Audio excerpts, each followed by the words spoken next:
Head of Epsom College Emma Pattison's husband, who is understood to have killed his wife and 7-year-old daughter before turning his gun on himself, wrote he was desperate to do something better with his days as he set up a doomed wine importing business, it was revealed last night. George Pattison, 39, was an accountant with a history of business woes, most recently setting up consultancy firm Tanglewood in 2016, before taking out a £14,000 director's loan in 2021. In a presentation pitching a wine importing company, he described himself as a career accountant desperate to do something better with his days. Mr. Pattison said he had worked in a variety of industries including corporate finance, investment management and financial consultancy. It comes as comments from Emma in an interview published in School Management Plus magazine 6 days before her death emerged, in which she said she was looking forward to an exciting future. She was found dead alongside her husband and their daughter Letty in their home on school grounds. The family was discovered dead at their property within the school grounds at around 1:10 a.m. on Sunday, police said, shortly after Mrs. Pattison made a distressed phone call to her sister. Mrs. Pattison moved to the college with daughter Letty in September, while husband George remained in their old home in Caterham as its sale went through. Neighbors said Mr. Pattison had been flitting between their old house and the property at Epsom College before the keys were handed to the new owners last month. It was only then that he moved into the family's new home. Neighbors described Mr. Pattison as reserved and said they often saw him drinking wine alone in the family's Caterham home. Just hours before the shootings, Mrs. Pattison hosted an intimate dinner party with friends, who said nothing appeared out of place or unusual between the couple. Mr. Pattison was understood to show no sign of being upset or worried during the evening. A friend of the family told, on Saturday night they threw a dinner party. It was quite an intimate affair and literally turned out to be their last supper. Nothing unusual happened.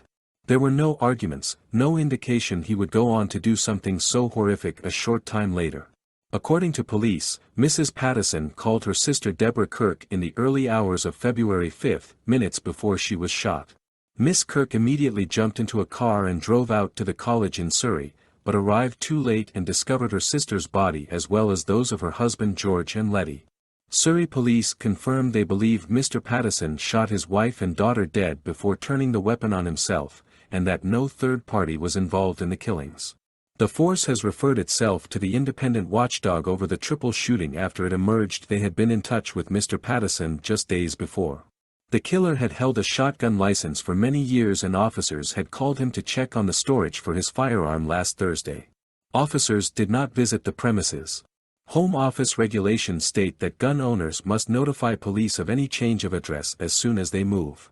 In December, Mrs. Pattison told a student podcast that her move had been a really big change for my family, adding, "I've got a new job, my husband got a new job, which wasn't meant to happen, but did, and my daughter has started a new school."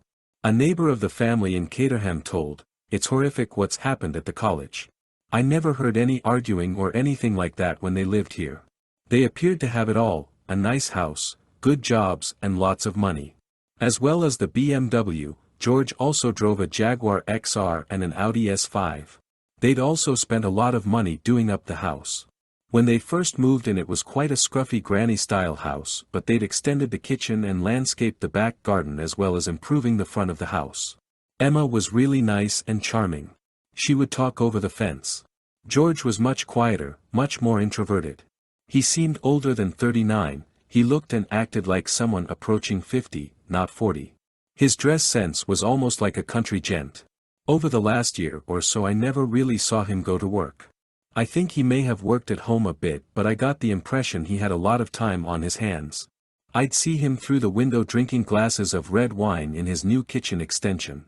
In 2016, financial records show Mr. Pattison, a chartered accountant, was the sole director of management consultancy Tanglewood.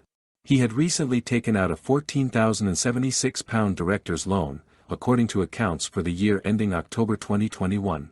Meanwhile, land registry documents revealed a mortgage was taken out on the family's 4-bedroom Caterham home in January last year, 8 years after they bought it for around £600,000. Officers yesterday confirmed that a gun registered and licensed to Mr. Pattison was recovered from the head teacher's residence after the killing. The force said that the incident was now being treated as a homicide investigation. The exact cause of the deaths, which have been reported to the local coroner, will not be determined until post-mortem examinations have been carried out. Officers are now trying to piece together the exact chronology of events leading up to the tragedy, but they remain confident that there is no third-party involvement. Mr. Pattison was a fast car-loving chartered accountant.